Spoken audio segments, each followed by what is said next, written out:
Keeping venomous reptiles is an unforgiving hobby, requiring proper training and lots of experience. One simple mistake can be the difference between life and death. Remember, the most venomous snake in the world is the one that just bit you. There are no venomous snakes with training wheels. Just because you see viperkeeper handle snakes a certain way does not mean you should try it too.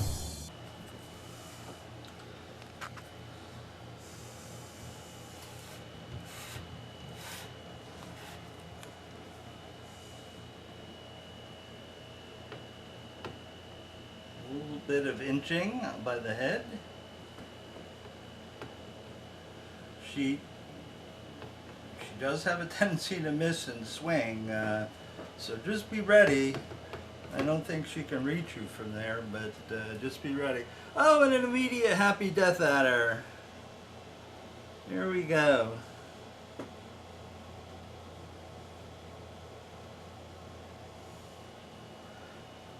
Now this is the mother of the second generation deathies across the way.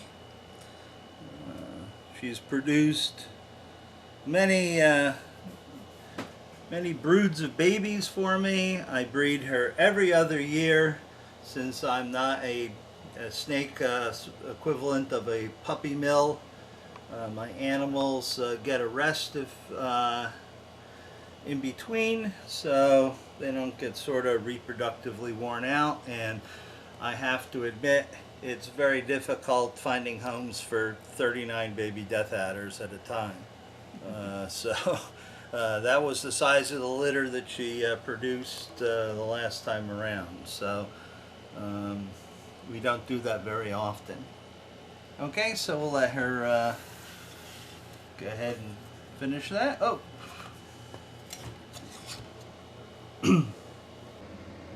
Hi there.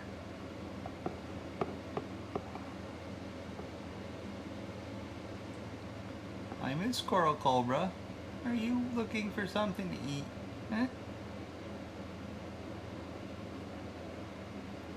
There you go. Is that tasty?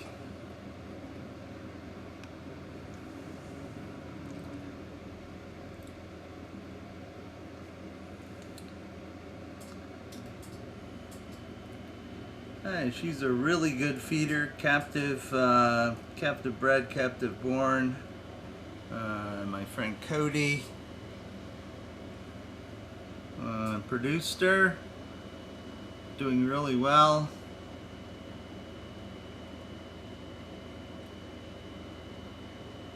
We think presumptively she's a female. He's got this really good barcoding system as well as label. Well, I gave it to you correctly. And you're gonna work your way up and down, huh?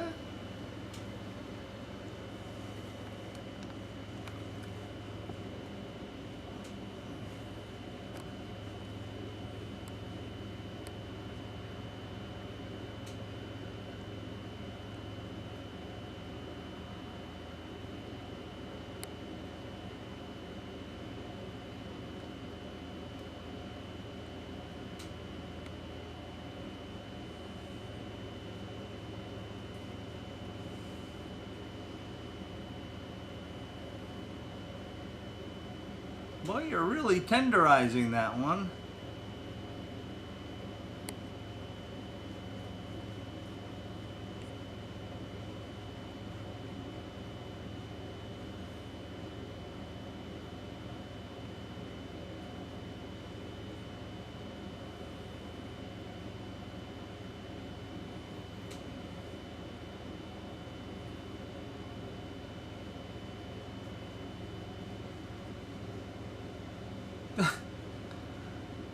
You think you might work this out before it decomposes?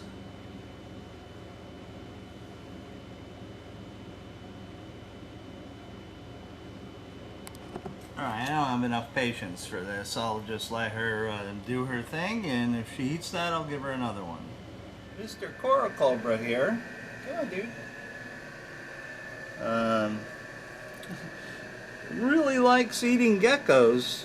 I give him some frozen thawed geckos, and you know, as a treat. I try to feed snakes a variety of prey items. Are you going to take a dive?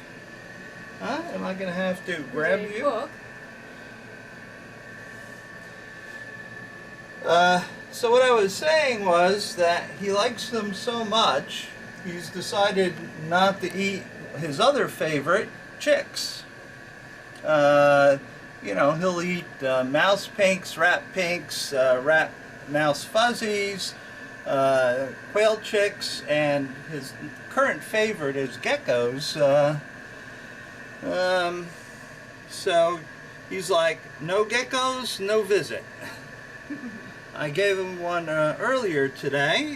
I have them in short supply. They're for, you know, starting small snakes and stuff, and sometimes somebody doesn't want to eat it and I have a leftover and I give it to him and the male Echis leucogaster, the yellow-bellied saw scale male, really likes them too, even though he'll eat pinks and stuff. So I give him a little bit of variety and treat, and this is how I get repaid. He won't eat anything but the geckos now. Pays not to be too nice. You know, sometimes he's in a good mood, like right now, but that can change in a heartbeat. He doesn't necessarily bite so much, or, you know, he lets you know when he's in a foul mood and stuff. He hoods. He has mostly cytotoxic venom, although these Spitalaps genus have species which have known to kill. This is not the one though, but there are instances where someone bitten will experience a neurotoxic symptom, but generally it's a very mild bite and not too severe. And there's no specific antivenin, so if you got bit, you would go to the ER and let them treat it symptomatically, and if necessary put you on a respirator if they have to go that far at all. So that's a Spitalax lubricus. I have a young girl for him next door. She's not of an appropriate size yet to put them together because he would probably try to eat her at this size. You know, are you looking for more geckos, huh? Are you looking for more geckos? I'm sorry. Geckos are in short supply. Geckos are in short supply, bud.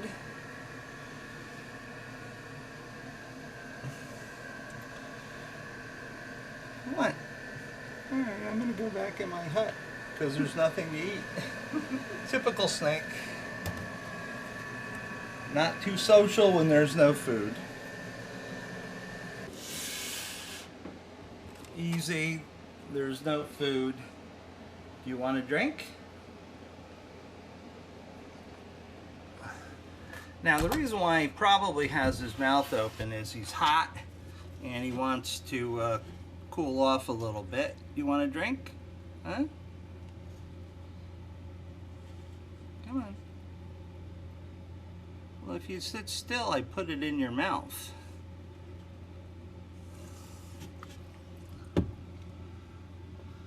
Well, I stopped because you were moving your head, you dummy. Now, knowing Mambas, he can unwind like a coil and zap me before I could react, but I do have some relative trust with the slink, so I do not necessarily think he will do that, but that will cool his mouth a little bit, and he's digesting a rat, so he's over on the hot side of the cage. He does like his trap box, so that's a Slinky update.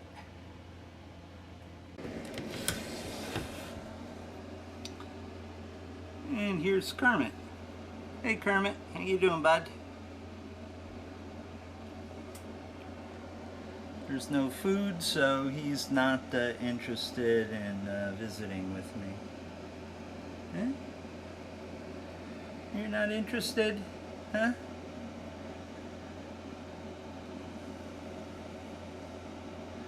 You know, I could attract his attention and make believe I had something for him, but Mambas, when they're excited about eating, are generally something that you would not want to elicit. It's better for them to sort of come and visit on their own because they're curious, rather than they know or think that there's food present, because then you get really some unexpected feeding responses, and that can be quite dangerous. But Kermit doesn't seem to be interested in visiting. Come here, you big dope, you big toad.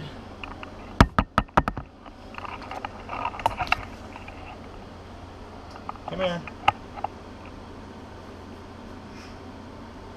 Come here. I got something to eat.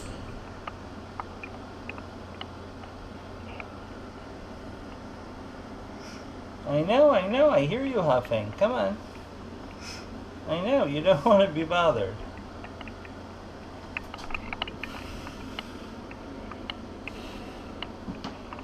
You smell rat, huh?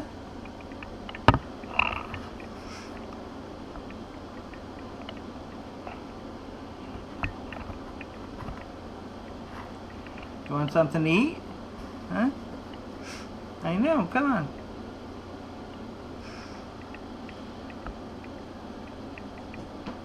I don't want to bring the whole thing out, so why don't you just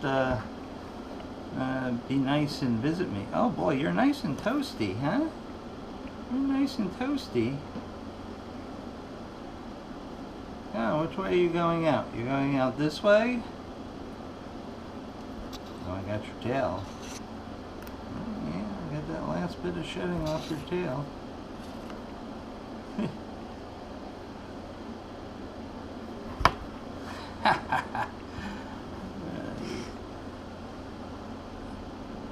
All you have to do is play with somebody's tail and they're immediately upset. Come on. Come on, you've been in there for a while. Huh? Come on.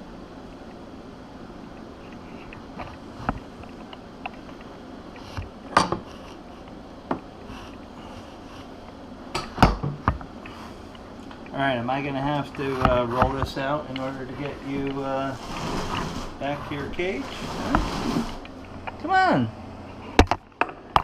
Come on! Are you in a cranky mood now that I disturbed you? Come on! You want that? Hey, hey! Don't eat the camera! Come on! Come on!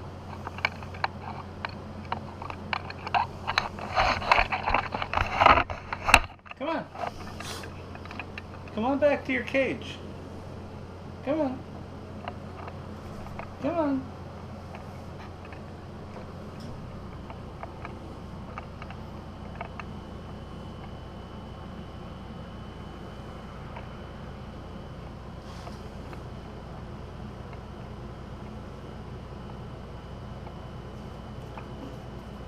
Look, it's much easier if you slither back to your cage on your own. Come on. Oh, you envenomated the rat. Ugh.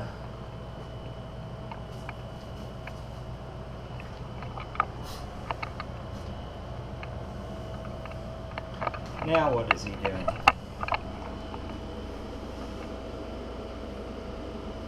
He is coming down. Now Miss Green, my big Mexican green rattlesnake, as you can see she is quite big. These guys grow to the size of eastern diamondbacks, but they're indigenous to Mexico. They have quite a wallop with toxins. And I've had her since she was a baby, a few days old. She hasn't been very happy with me since I moved her to bigger quarters because she was really outgrowing that smaller cage. But since then, she's not been herself. and normally would strike and hold a prey item, and she hasn't been doing that. A matter of fact, a lot of times she won't even strike, but if I leave the food in the cage, she'll eat it after I leave the room. You know, when you do things to snakes, they remember, and they believe that some trust has been violated, even trying to better their quarters. Unfortunately, she feels that way, but it'll be some time before some trust is regained. And, you know, I don't know, she really doesn't like this cage, even though it's a deluxe cage compared to what she had. Okay, you can just eat your rat. I will leave the room soon. A little tough to see, but my little Leucogaster echis are in there. And this young male usually likes to eat frozen-thawed geckos. Here, where'd the gecko? I know. Come on. Everybody's in sort of a funky eating mood. Come on. Come on.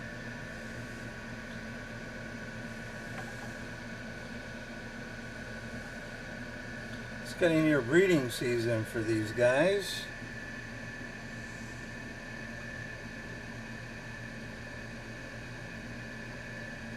There you go. That's a good guy. Why couldn't you do that in the first place? These are Echis leucogaster. They're not often seen because they like to hide under their little log here, and that's my male. And those other two critters are females. They're pretty well tempered for Echis. Certainly you don't want to be bitten by them because they are lethal at this size, no question about it. I just don't see them because they're very secretive. I just feed them and clean up the poop as they produce it. And so that's my little male friend, and he's the one that is usually seen by day. He's either has his head out of the log or is back there under the bush, whereas the females only come up and sun themselves at night. So I will let him eat, and I'll carefully lower the hatch on these guys. We're going to drop in on the Insularis babies, the Komodos, the blue Komodos. There's the male up in the back corner, and the female is in hunting position. Can't really locate her pointy end, but she's in hunting position. There it is. Here's the pointy end. Let's see if I can move the leaf. There she is. And she's in hunting position. So I'm not going to disturb her. Although I could probably give her a chick. She's probably big enough, but she just ate a fuzzy yesterday, so I don't want to overload her. Hello there. That's the young lady of the house. The male is in the log back there. Hi. Would you like to say hello? I know you're looking for something to eat. These are a little bit more than a year old now. Doing pretty well. She's up in her hunting position or getting ready. Unfortunately, it's January and it's very dry, and everybody needs a misting. As much as they don't like it, they get it. Hi, girlie. Oh, yes, you're hungry.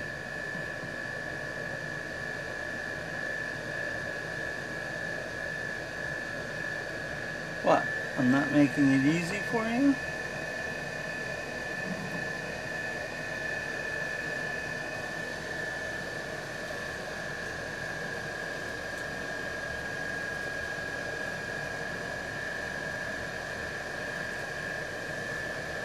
How about you there, Buster? Huh? Males. They really do have pretty nice dispositions, but you can't ever get them to feed. Oh, there we go. We're hungry. Well, that's good. I like that.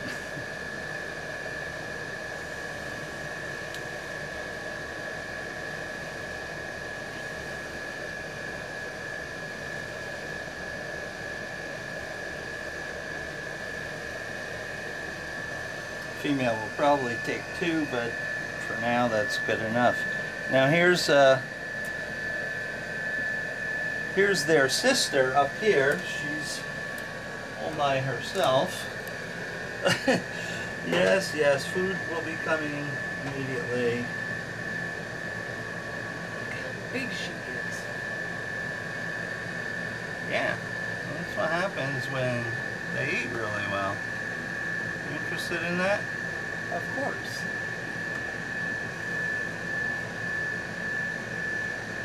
Right now she's sort of working towards a shed.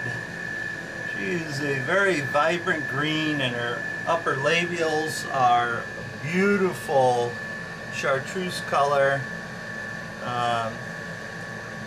These guys are pretty variable, quite beautiful. Unfortunately, the turquoise ones just didn't make it.